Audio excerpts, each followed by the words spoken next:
for my global literature research paper on Nadine Gordimer's short story, Once Upon a Time. Nadine Gordimer was a South African author known for her work on moral and racial issues, specifically apartheid. Once Upon a Time was originally published in 1989 and has since been republished in this collection of short stories. It follows it's told in the form of a children's bedtime fairy tale, and it follows a white family living in the suburbs. Because of the crime, the riots and the robberies in Black neighborhoods out of the suburbs, the couple decide to increase their security. As the violence grows and as school children are being gunned down by police officers, they continue to increase their security until they install this dragon's teeth security fence on top of their wall. One day, their child, looking for adventure, decides to play fairy tale, enters the thicket of thorns and rescue the princess, and is killed by their very security measures designed to protect him. Now, this is told in the form of a children's bedtime fairy tale. Why? It's an effective way to present her message. And I'm using the term counter fairy tale here to describe what Gordimer's doing. The term counter fairy tale comes from this 2018 study on methods of increasing representation in literature. The authors of the study found that using fairy tales was an effective way to present underrepresented and suppressed narratives. When a group of fifth grade Black students rewrote traditional fairy tales to center Black protagonists, they were able to represent their own lived experiences really effectively in these formats. And there's a couple of reasons why that is. Fairy tales create a symbolic society that really discards all of the messiness of normal life and allows, and that simplicity allows the message to be really clear and really effective. In Fairy Tales and the Art of Subversion, Jack Zipes writes about how the fairy tales always depict the nature of power relationships in a given society that they're created in, and that they're dependent on that society, and they can't exist independent of it.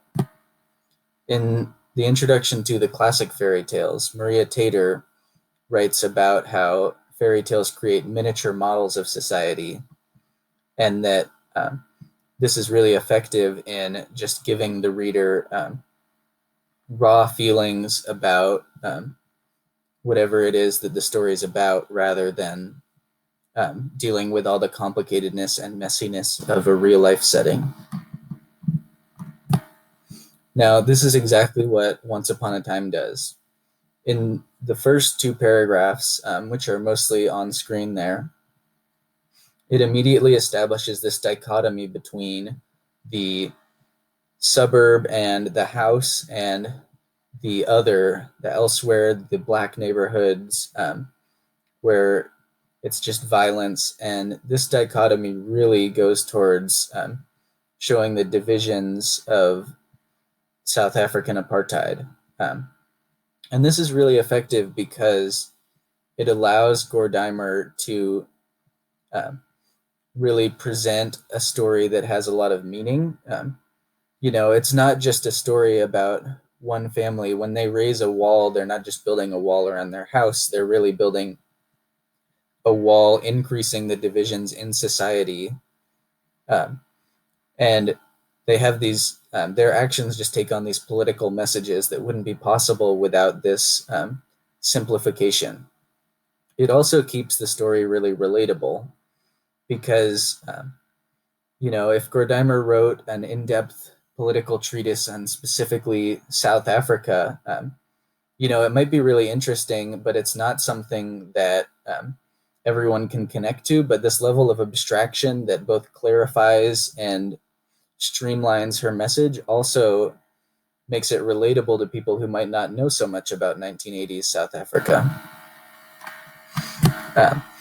And while the message is really good, it doesn't mean anything if people don't care.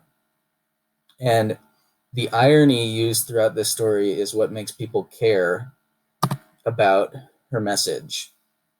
So Once Upon a Time really sets up this ironic tension that just increases and increases throughout the story until finally it peaks at the end of the story. And it's a really effective in generating a lot of emotion in readers, and it's really effective in making readers care about the message of the story.